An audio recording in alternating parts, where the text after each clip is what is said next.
Well, welcome back, everybody. I am Reverend Michelle Manuel. I have with me the Reverend Colin Bagby, and I am so glad that you are journeying with us through the book of signs, the first half of John. We today are in the middle. We're in week 6.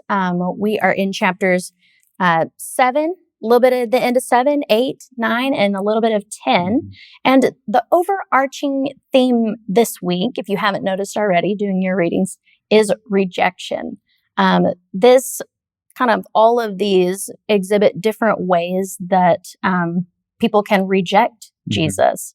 Colin, why don't you tell us a little bit about how some of the folks are rejecting Christ here? Yeah, we overhear this really interesting conversation of people that have encountered Jesus and they're like, is he a prophet? They're kind of asking similar questions that they did about John the Baptist. Is he a prophet? Who is he? Is he the Messiah? I mean, that's the big question here. And then there's this little question like, wait, but the Messiah can't come from Galilee, right? Like that's not possible. And they kind of are debating scripture. It's supposed to be from the house of David, from Bethlehem. And so there's this question of where you're born versus where you're from and the circumstances of Jesus's birth. And does that disqualify him from these things that he's saying about himself? So they're looking for things like evidence. So we have to reject him. What I find really fascinating about this is in reading the rest of John, of course, I think Jesus fits the bill of the Messiah. Absolutely. And whether he was born in Bethlehem and he's, from Nazareth and all this stuff. But Jesus's main part of his teaching about where he's from is that he's from the Father, that he's been sent by the Father. And that's, they don't talk about that part of his teaching. They're worried about the kind of checking the boxes of who the Messiah is supposed to be according to the prophecy that they've received. And so they're looking for reasons to reject him. And so, that question of where you're born and where you're from, that question's raised, but also the theological question of Jesus' concern about where he's from is that he's from God. From the Father, right. And let's be clear, Colin, for those of us who were born in Texas, which I know you don't understand that. Yeah, no, I don't at all, not even a little. But there's a difference between being from Texas and being born in Texas, being born in somewhere in Texas. When I lived in Kentucky, people knew I was from Texas, right? But now that I'm in Texas, some people think I'm from Kentucky, and it's a hotly debated topic. Or in Houston, when people say I'm from Houston, but are you from Katy or Spring or something else? They aren't actually Houston. So. And they were trying to find ways to reject discredit him. Yeah. So we move into this part where Jesus kind of foretells his death. He talks a little bit about where he's going. Do we have anything to say about that? I mean, he's talking to the Pharisees here. And does he say to them, is this the place where he says, you cannot go? Where I'm going? Now, this was interesting because in our preparing here, folks, this is real life pastor talk. I had always interpreted, you cannot go where I'm going because I'm going to return to the Father, right? I'm going back. I'm going to heaven.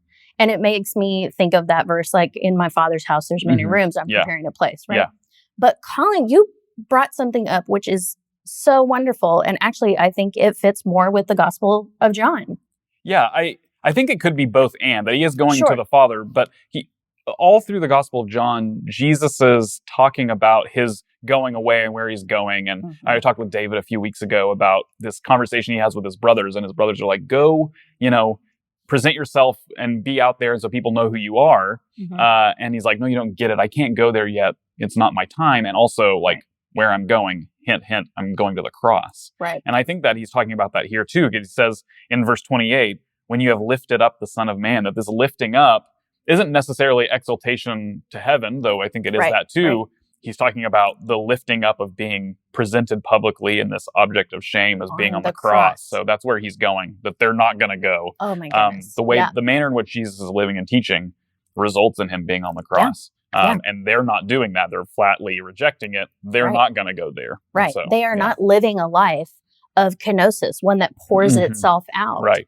I definitely think it is both and. I love talking through scripture together. That's why there's new insights that come before us.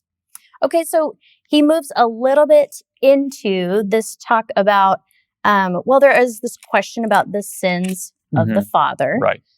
They come across a blind man who was blind from birth, a man who has literally only known darkness. Right. and Christ heals him. This is that spit in the mud. Yeah, which rubs it on his eyes. Would definitely not be kosher here in our day and age, right? But this man who has only known darkness now moves and now sees the light. But the question is asked by the disciples, oh, why has this happened? Yeah. Is it his sin? Is it the sins of his fathers? Yeah. Which was it was a cultural understanding that if you had an ailment, it was because of sin. Yeah. So let's talk about this. They're asking this question. Why is it foolish to even be asking why?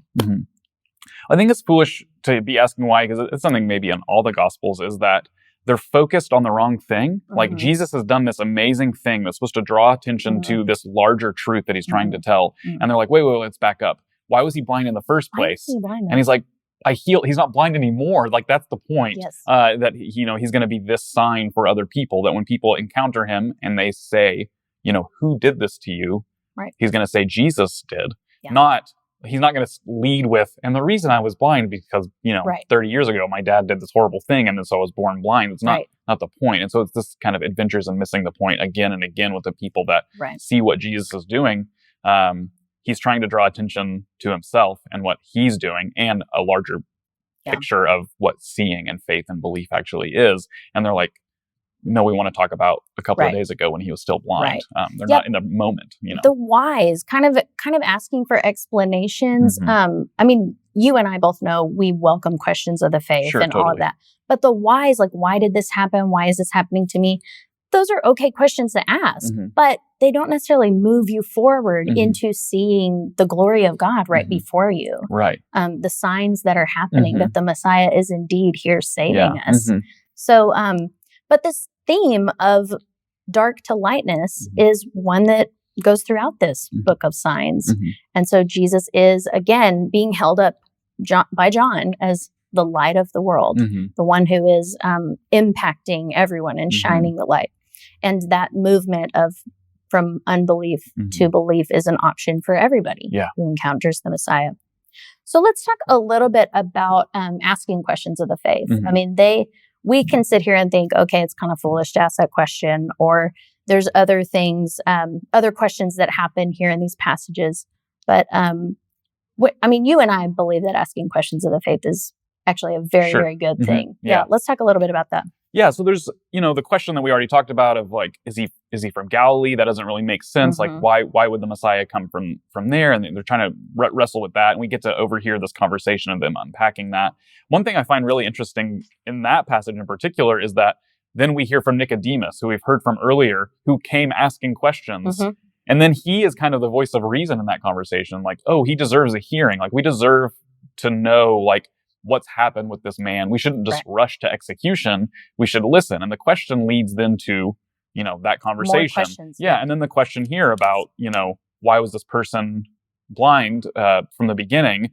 It leads Jesus to then clarify, like, no, that's not the point. It's a teaching moment. And so the questions, we would drill down deeper. Why? Like a child asks, if we have, that faith like a child to ask the why, it gets us down to the foundation there, not just, being able to give pithy answers, but they're like, in the asking, we're given more opportunity to see something we didn't see before. Right. Yeah. I mean, you've heard it that the opposite of faith is not doubt. The opposite of faith is not asking questions and thinking, this sounds kind of weird. Right. The opposite of faith is certainty. Right. I have all the answers. I've figured it all out. I've read all the scriptures and they say the Messiah can't be from Galilee. Right. Exactly.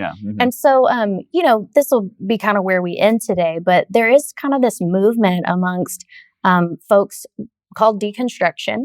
And it sometimes is vilified by church folk, but I have found everyone that I talk to who is deconstructing their faith is asking really deep questions of their faith. It is a movement into a deeper understanding of who is this Jesus. The story of the resurrection is kind of weird. It's real weird, right? And they want to know, what does that mean for today? Right. And organized religion in necessarily communicating the answers that they're asking.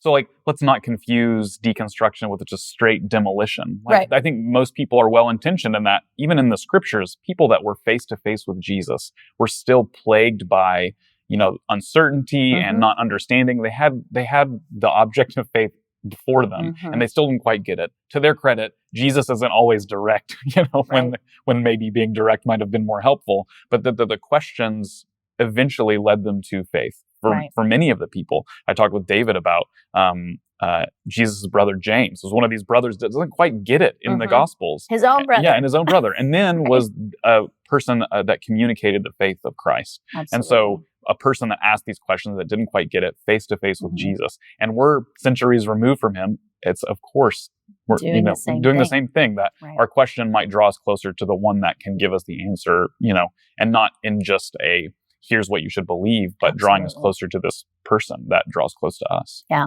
Absolutely. And even when we don't get a direct answer, because oftentimes Jesus isn't given the direct, like, this is how it is. Yeah, right. And there's like a dynamism too, that it's not end at the answer. It's maybe another question that keeps us going. Exactly. Exactly. Well, friends, we're so glad you joined us today. We hope you keep asking questions of the scriptures, keep asking questions of who is this Jesus? Who is Jesus for you today? Who is Jesus for the world today? Today, may you go deeper in your faith, and we hope to see you next week. Bye-bye.